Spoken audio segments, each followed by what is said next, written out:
Okay, the build has officially started. There's the base.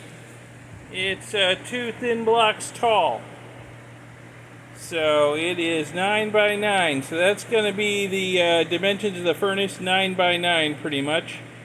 So I've got to start cutting and shaping the other bricks and gluing them onto this base. And I got to start building the framework for it that it's going to sit in and hold it up off the table. Lots more work to do, just getting started here. Okay, I'm having a bit of a rethink about a couple of things here. I may have gone off half-cocked with building the base already because I'm starting to think, well, first off, I'm thinking horizontal is better than vertical for the coils because these bricks are made to hold these bricks are made to hold the coils horizontally. They sort of drop into these channels. Vertically, well, I'd have to have some other supports. I could use kiln staples, I suppose, but why not just go with them the way they were meant to be used, okay? And then I'm also thinking this thing is a little narrow. I'm kind of wishing I'd made it maybe another 2.5 inches wider because, you know, it's gonna be deep and narrow. It'd be hard to get in there and get cupels out. So I'm thinking it needs to be a little wider just so it'll have a reasonable width door on it, or opening.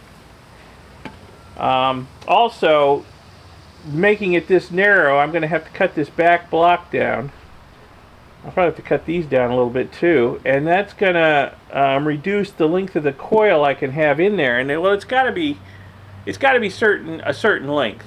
And I think I calculated I need 17 feet of resistance wire to get 13 amps, which is about as much as I want to run any of my outlets here, 13 amps. They're 15 amp outlets. So coiled up, of course, it's going to be a lot shorter than that, but still it's got to fit in just this amount of channel. So cutting this down, that's going to be a problem. I'm thinking I should have probably made the base at least 2.5 inches wider. Yeah. So I'm thinking horizontal with a base 2.5 inches wider. Now as for how high to make this, well, just like this is too short. Okay, especially if I put really tall cupels in there and I want to reach in and deep and grab them out of there. So I'm thinking these are going to have to be raised up a little bit. Okay, I need to give this design a little bit of a rethink. Alright, I may end up, I have, one of these kiln bricks left. I could cut it up and I could extend the base out, just glue it on the side of this one or mortar it on the side of this one. Extend the base out this way, probably easily another 2.5 inches. And then I think it would work. Oh, and good news, I found a whole other box of kiln bricks I forgot I had down there. Those are blank bricks. They don't have any channels in them. But what I can do is I can cut them up to make the door that goes on the front. One of them even has a peephole in it, which is good because that will allow oxygen in even when the door is closed. If I don't block the peephole, that will allow oxygen in even if the door is closed to do the oxidize the lead in here, or bismuth, whichever I'm using. So that would be good. So I'm thinking, yeah, I think I may have gone off half-cocked building this base like this. I may revise things a little bit. And let me think about it a little more, maybe make a couple drawings, and come back to it before I make another monumental mistake just working off the top of my head. Okay, I'm liking this better. I'm going to extend the base out by a little bit, and I'm going to build it like this. I'm going to cut some skinny pieces to raise these up a little bit off the base so we've got a little more height to it. And yeah, I'll cut some pieces to fit in the corners and fill them in so we've got insulation there. And some pieces to go across the top. Yeah, so I think that's going to work good. Let me show you how I'm cutting the bricks.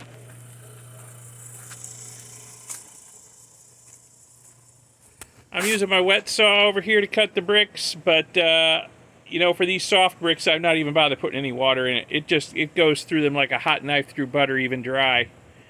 The hard base bricks, yeah, I needed to squirt some water on them, but these soft bricks, these Kiln bricks and these K23 bricks, not a problem. Makes a lot of dust, but I'm wearing a dust mask, so I'm not too worried about it, and I won't have a muddy mess to clean up because I'm not using water.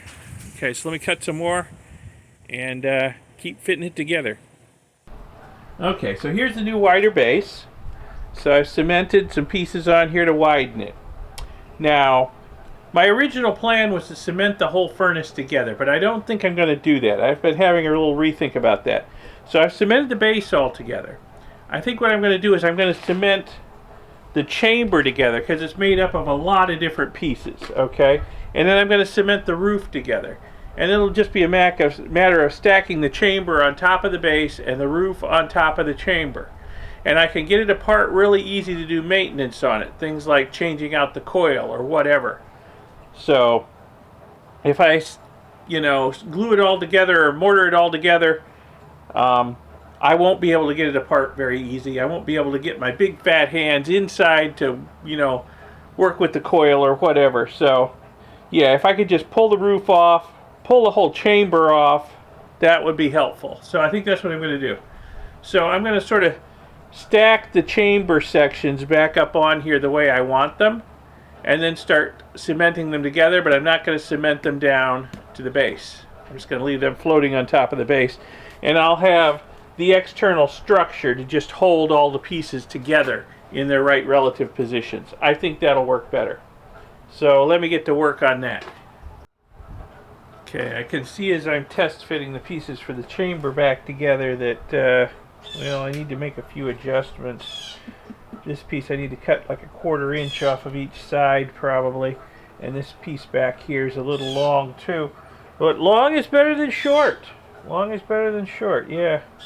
So okay, so I will have to get my saw out and adjust a few of these blocks before I cement them back together. This piece will be too long too then. So yeah, before I start cementing them together. But yeah, then this whole chamber, this will just be one piece that'll sit on the base. So make assembly and disassembly really easy for maintenance. I'll be able to get my big hands in here and guide the coils through the channels. Oh, I also need to knock a little bit or notch a little bit out of here so that the coils can go around and go back. And they won't be sticking out in free air here, because that's where the door needs to go. Okay, so let me get to cutting blocks so everything fits together nicer, and then I can start cementing it. There we go. Now all the chamber pieces are fitting together a little better. Alright, so I still need to notch these two, and then I can start cementing the pieces together. So I put down a layer of parchment paper over the base as I start cementing the rest of this stuff together, just so it doesn't end up sticking to the base. Alright, so I will butter these up and with mortar and cement them together. And it's very important, you need to dampen the brick a little bit before you use the mortar, otherwise it's not going to stick nearly as well. So I'll get my spray bottle out and I'll just dampen the edges. I'm going to mortar together with a little bit of water, and then get going and just start assembling it a little bit at a time, like I'm building a brick house. She's a brick house. Yeah, I know, I can't sing. I can't dance either, but I'm behind the camera, you can't tell. Alright, so let me get my stuff together and get to working on it. Okay, I got the parts of the bricks I want to stick together buttered with the mortar. Press them together, both sides buttered. I pre-moistened the bricks first. Make sure it's all square on top of the base, just the way I want it. So that looks pretty good. Alright, now it's time for the next layer. So I may give this a few minutes to harden up before I start manipulating the next layer on there. Besides, I got another experiment going on in the fume hood I need to attend to. Alright, it's coming along. I got most of the second layer on there.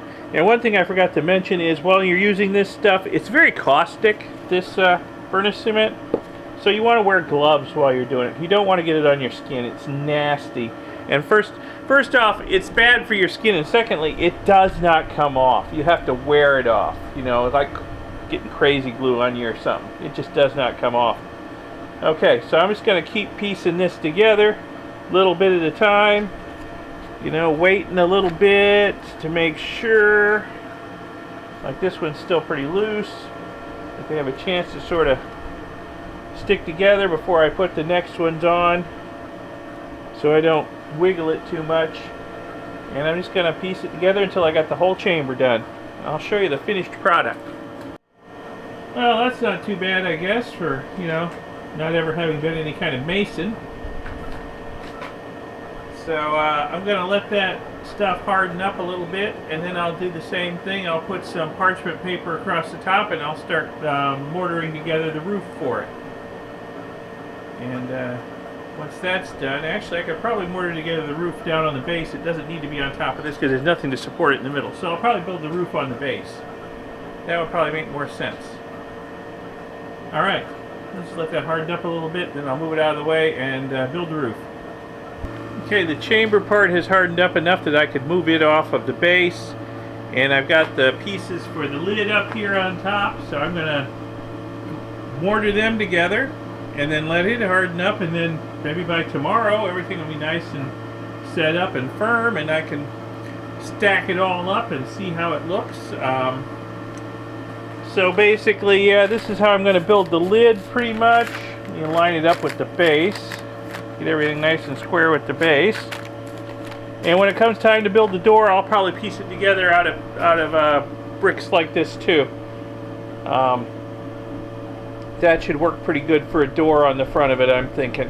So, but let me get the roof done, and I'll show you what it looks like when I'm finished. Well, there's the lid done. I keep saying lid, you know, I mean roof, but you know, lid, that's a kiln term. It's the lid of the kiln. So, base, lid, chamber. So all three pieces are made. So let this all harden up overnight, and tomorrow we'll see how it all stacks up. Literally, how it stacks up and how it looks. Alright, see you in the morning. Well, there it is. All three pieces stacked up. The base, the chamber, and the lid. All stacked up. Not looking too bad. Okay. Now I gotta wind a coil. Yeah, it's not pretty. It's not pretty, but it'll probably do the job. So I gotta wind a coil and start building the support structure for it. So that's what I'll get on next. Alright, so here's my coil winding jig that I've built, and I'll show you how this works. How this is supposedly gonna work, okay? So I've got a 1/4-inch rod here that this is gonna be the form that I'm gonna wind the coil on. So it'll have a 1/4-inch ID on the coil. And of course the coil is gonna be slightly larger OD, because, you know, by double the diameter of the wire. So what I've got here is 2 pieces of wood. This back piece of wood has a hole that the 1/4-inch rod will just barely fit through. The front piece has a much larger hole, and it has a slit. I'll take this apart and I'll show you what I'm talking about.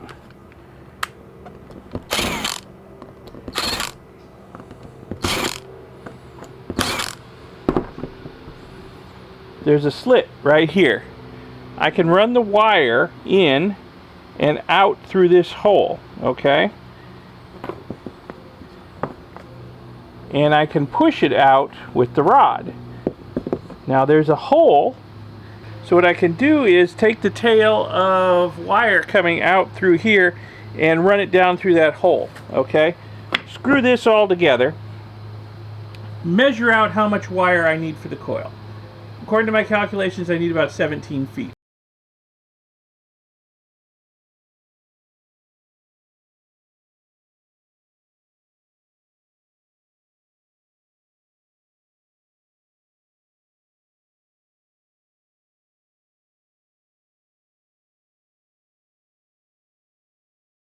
I'm going to go a few inches longer because we need a few inches on either side. And I'll show you a neat trick for dealing with the ends of the coil so that they aren't running red hot in whatever you're connecting them to, okay? So run the end of the wire through that, and then put the end of this piece of rod in my drill and spin it. So in theory, as this rod spins, it's going to wind the coil around itself. This is going to be screwed together tight. And as the coil winds around the mandrel here, it's going to push the mandrel out as it winds up, out through the larger hole, and we should get a nice tightly wound coil. So 17 feet of wire is only going to take up, you know, not that much of this 4-foot rod, so I think we're okay. So that's the theory. I've seen it done. I've never done it myself, so we'll have to see how it goes. So first I need to measure out 17 feet of wire plus a few inches for either end, and then give it a shot. So here I am measuring out 17 feet of wire plus a little extra for a few extra inches at either end. I got a weight on it at either end so it doesn't coil up on me. And then I'll cut it and double check that I'm getting the resistance I want on it.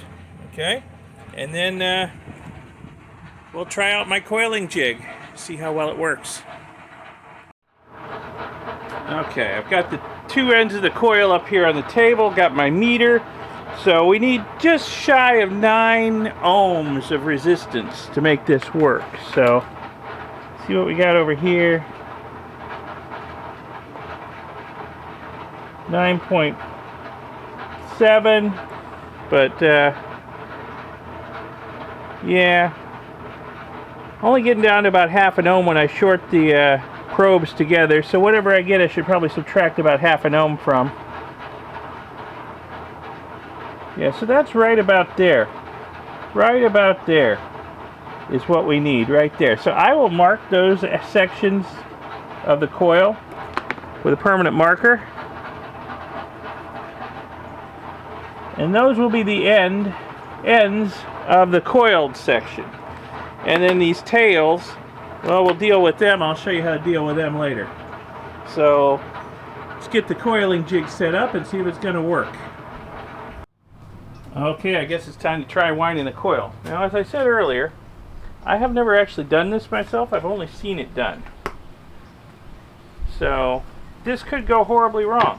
You know, I've always just bought pre-made coils for my kilns. When a coil's burned out in the kiln, I've always just bought a pre-made coil that was made for that particular kiln, you know? So, uh-oh.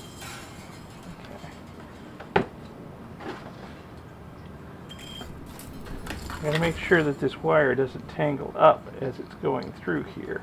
I don't want any kinks in it. Get this through the well, I guess I'll take this off. Like I said, never done this before. I gotta get everything lined up here. Put these screws in.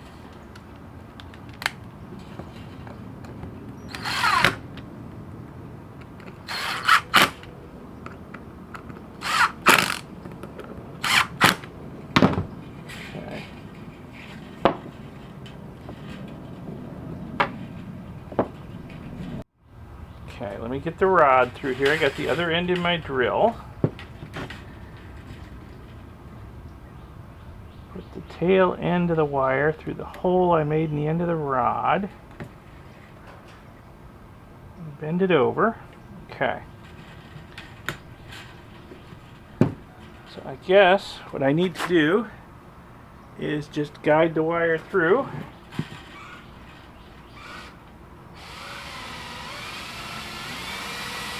Hey, I think it's working.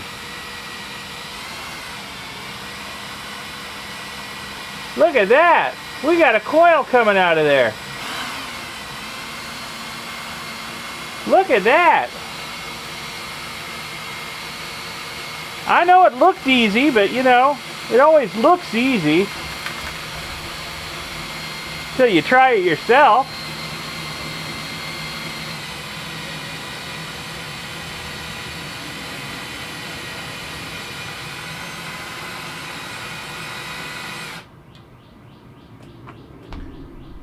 know if that's showing up. Look at that coil. Is that a beautiful coil or what? That's amazing. That's amazing. Alright, we keep going. A lot more wire to coil on there. This is working like perfect. The rod's feeding right through on its own. As the coil winds on, it just pushes the rod out.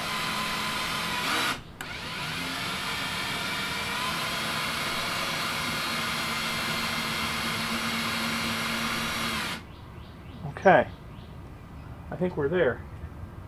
All right, let me take the drill off. Take this apart, and I think we got us a coil. I'll need to stretch it. You don't want the coils right against each other like that, because they'll overheat. So I'll have to stretch it, but that's not a problem. Look at that. Pull that out, and I got nice pigtails on either end. I got to find my marks. Though I think if the resistance is a little high, it's not going to be too much of a problem, because I only need to get this hot enough to do Cupelling. I'm not going to be like melting metals in it, so. Alright. Let's see if I can get this out of here. I hope I'm in frame. I'm not really paying attention to that. There it is. There it is. What do you know? First ever coil I wound myself. Like I said, it's going to have to be stretched. It's got to go the length of the channels in the furnace, so I'm going to have to stretch it. I'll probably have to like clamp one end and pull on the other end to stretch it out to the length I need, because this is stiff wire. Very stiff wire. But wow, that went really well. I'm shocked at how well that went. First try. I may not be buying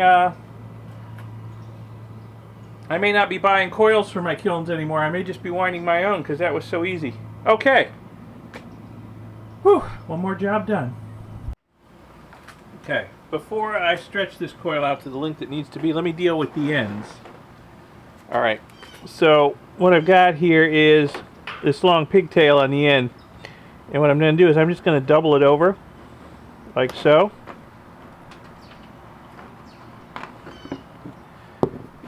Crunch it a little tighter together here. That's better. Okay. And I'm going to put it in my drill.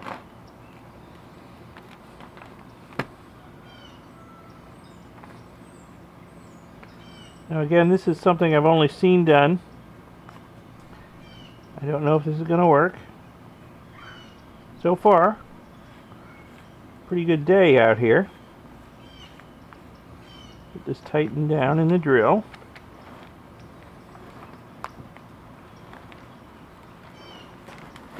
I'm going to hold this end with my pliers.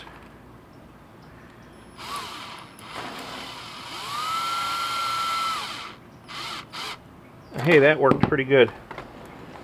I'll give you a close-up look at that once I get it out of the drill. Okay.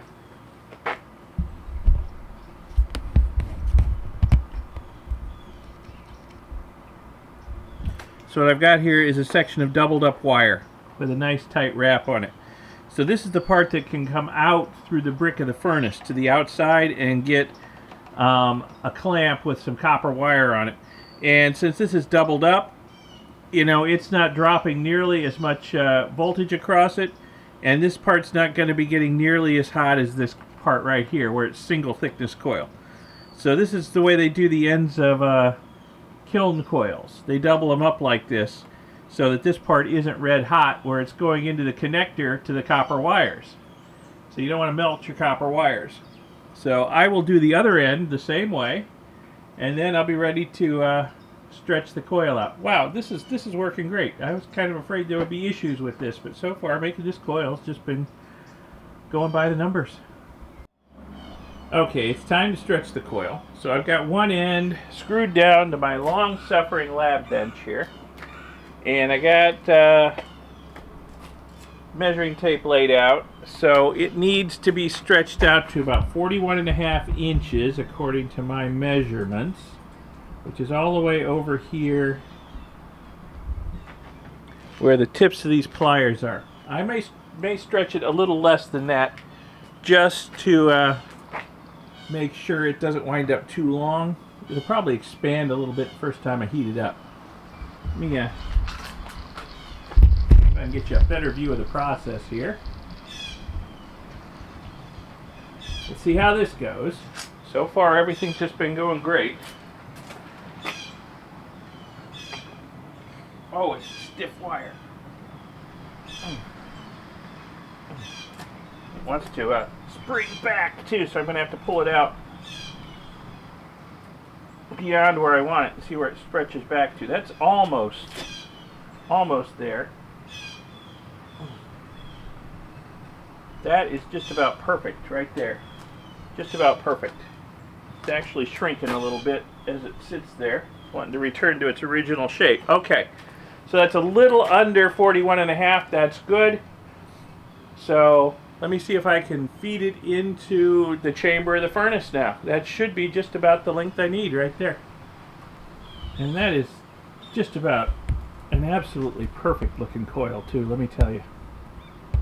Sometimes I even amaze myself. Okay, let's see if I can feed this wire through these channels. First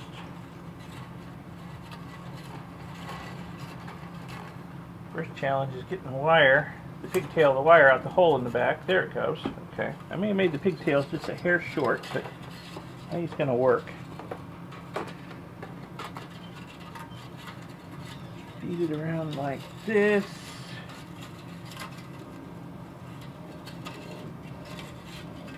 Around like this. Like this.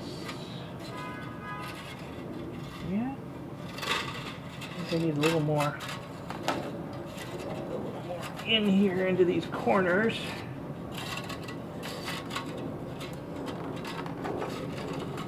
There we go. I want them hanging out in space, really.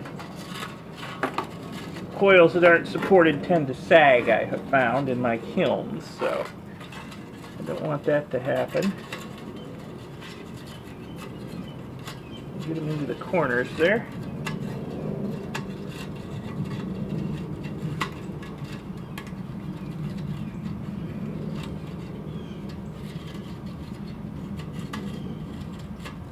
Oh, this is going to be just about perfect.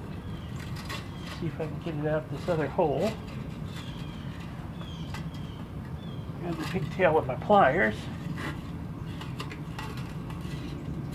Yeah, it needs to be stretched a little more. It's just a little bit short. I was afraid it might be. Well, I was afraid it might end up a little long, but it's a little short to get it all in there. Might, like I said, stretch out some when I heat it up. Come on, you.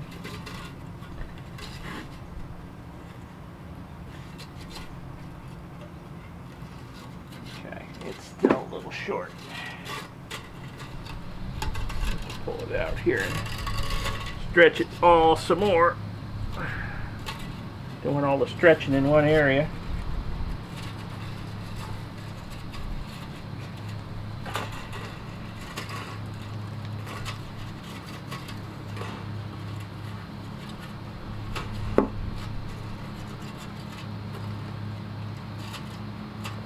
Also dig up my kiln staples and staple the coil in place where it wants to sag too.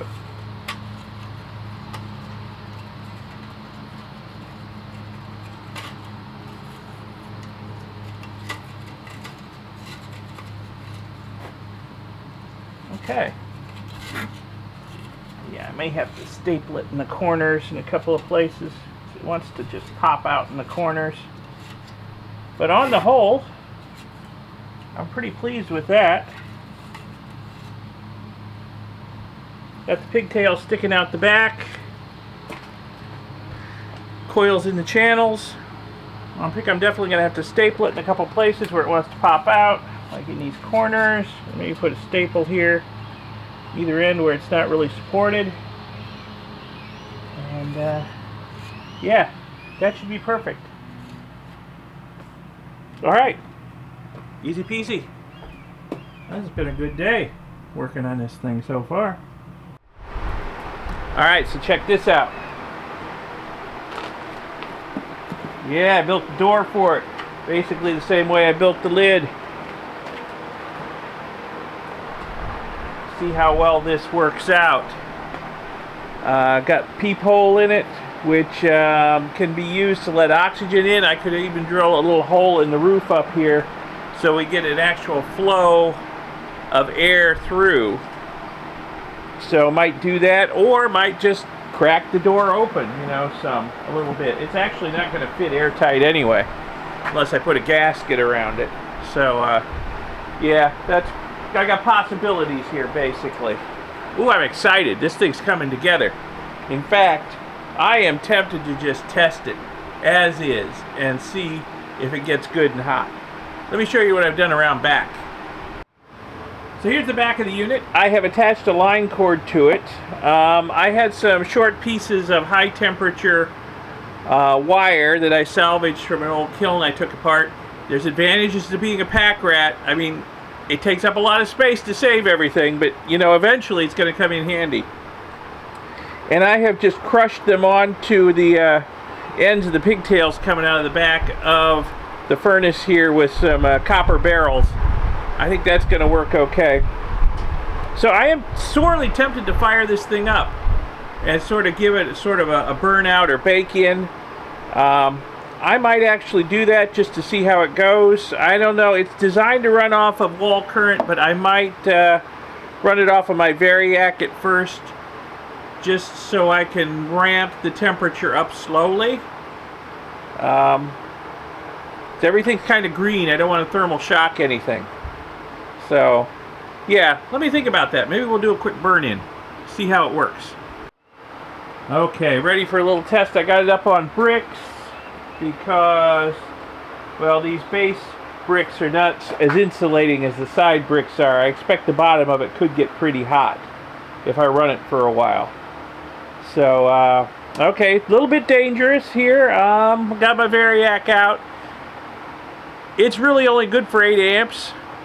I put 12 amp fuse in it. Hopefully I won't burn it up. But maybe won't run it for too long, and I don't think I'll run it all the way up to full voltage. So we'll see what happens here.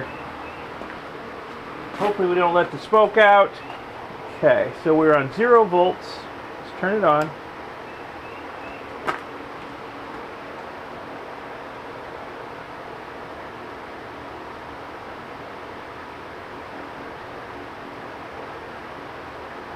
Run it up to about 40 volts for now, and see if the coil starts getting hot.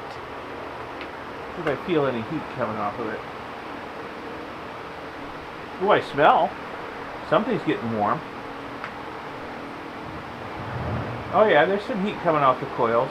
Probably my skin oils from when I wound it and stretched it are burning off. Yeah, it's getting warm.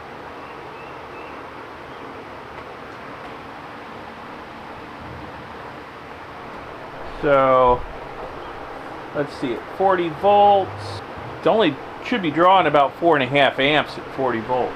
So, oh, it's getting warm though. There's some heat coming off those coils. Too bad. It's up at the 50 volts.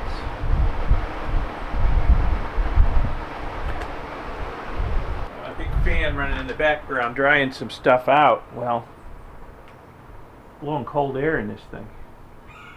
Oh yeah, it's getting hot in there. Let me put the door on, and we'll run it at this low temperature, or at this low current level for a while, just to warm things up, dry things out, and then maybe we'll ramp it up some. Because we're really not pushing it at 50 volts. You know, only about 5.5 amps. So, yeah. Okay, we'll just let it run for a while. Okay, this thing's been running at 50 volts for about 20 minutes now. And it's definitely got the smell of something electrical that's getting hot. Okay, we're cooking something out of it. So let's see what the temperature inside's getting up to. Let's see here.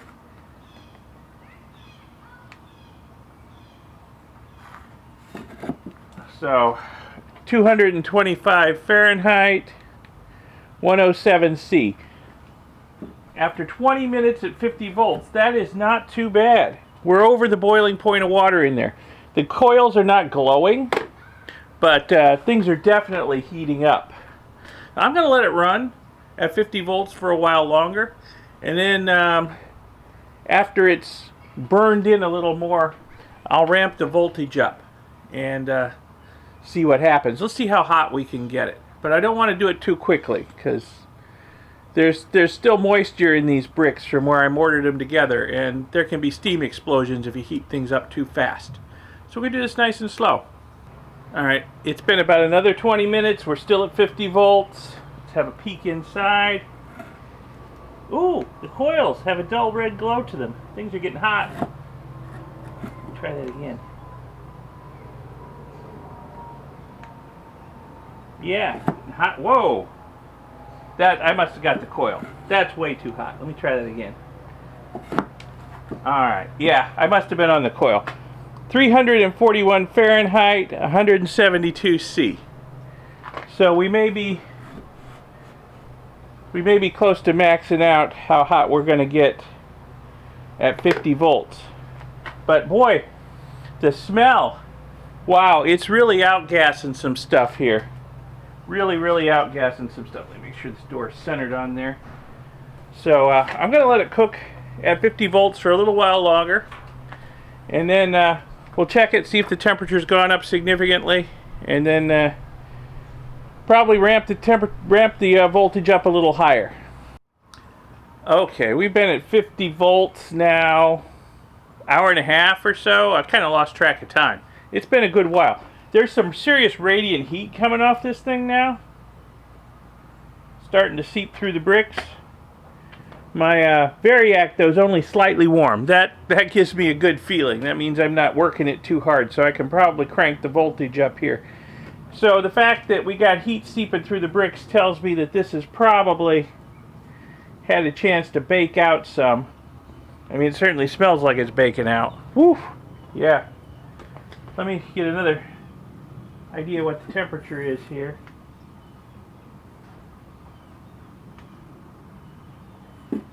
Okay, what do we got here?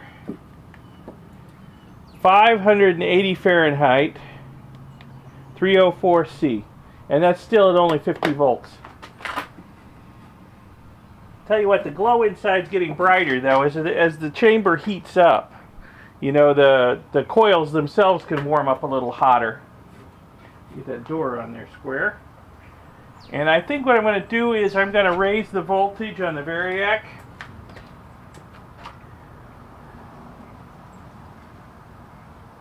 I'm going to raise it up to about 70 volts. Okay? Let me do a quick calculation on my phone and see where that gets us current-wise. I'm sure we're still safe within what the Variac can do. Yeah, so that's about 7.7 volts. Or 894 watts we're going to be dissipating in there now. So things should get quite a bit warmer. Where does this thing max out? 550 C or 1022 F. Alright, so we'll let this warm up a little bit and see what kind of temperature it's getting up to. Okay, we've been running at 70 for a while. I've plugged the peephole there. Let's see what we got inside here. Ooh, it's glowing bright. 461 C, 862 F. Okay, let me give you a quick look inside. show you what it looks like inside. Okay, are you ready? There we are. I hope that glow's showing up. And it's getting hot in there. Okay, so my Variac's getting warm too. Now we're right about at the limit of what it's designed to do. But I'll tell you what I'm going to do. I'm going to ramp the voltage up to about 90 volts for just a little bit. In fact, let me look at my phone and see what time it is. I don't think I want to run it that high for more than about 10 minutes, just to make sure I don't burn out the Variac. Okay, so then we'll get another temperature reading, and then we'll look and see how bright it's glowing. I see orange peeping out through the holes in this thing. I'm going to have to put some gaskets on it. That really ramped up the coil in there. It's glowing bright. But we're going to let this go for a couple minutes, maybe 10 minutes or so, unless my Variac gets really hot really quick. And then we'll get another measurement inside, and we'll shut it down. And at 90 volts, we're only like 25 volts below full line current, which is what it's going to get once I have the electronics on it. And the electronics will just throttle the heating element on and off to get the temperature to where it needs to be. So yeah, this is a pretty good test so far. So I'll be back in about 10 minutes. Yeah, there's a few gaps here and there. This could use a little bit of ceramic fiber gasketing, I'm thinking. Keep the heat in, definitely.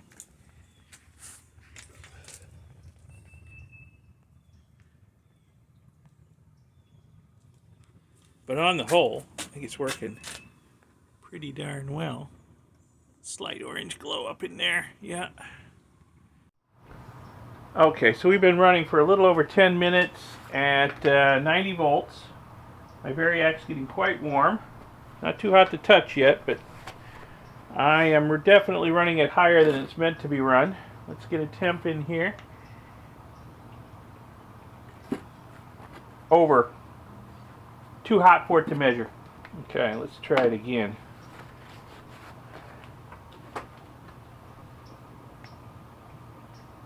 Too hot to measure. So obviously we're over 550C or 1022F. Alright?